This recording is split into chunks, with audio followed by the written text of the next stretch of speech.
सोमवारी खरं तर वादळी पाऊस होता आणि माझ्या प्रभागातील धर्मोई नगर नंबर 2 मधील पांडुरंग भिकू भोड असे हे 62 वर्षाचे होते आणि तिथून चालत होते आणि मुसळधार पावसाने आपत्ती रस्त्याच्या कडेला असलेलं झाड ते उन्मळून पडलं आणि नेमकी त्यांच्या डोक्याला मार लागला।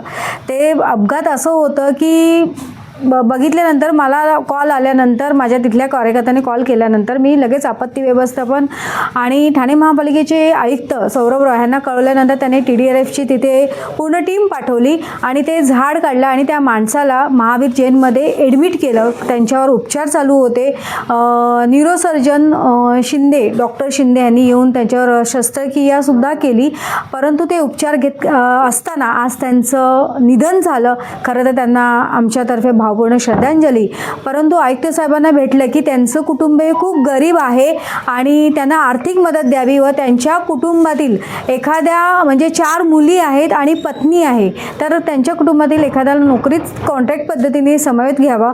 आत्ताच आयुक्तांशी चर्चा करताना आयुक्तांनी सांगितलं की महाराष्ट्राचे उपमुख्यमंत्री एकनाथजी शिंदे साहेब यांनी 10 लाखाची आर्थिक देण्याचं त्यांनी जाहीर केलं आहे आणि त्यांना नोकरीमध्ये कुणाला तरी एखाद्या कुटुंबापैकी मुलीला त्यांना नोकरीवर घेण्यात यावा असं महाराष्ट्राचे उपमुख्यमंत्री एकनाथजी शिंदे साहेब यांनी सुद्धा महापालिकेला आदेश दिलेले आहेत।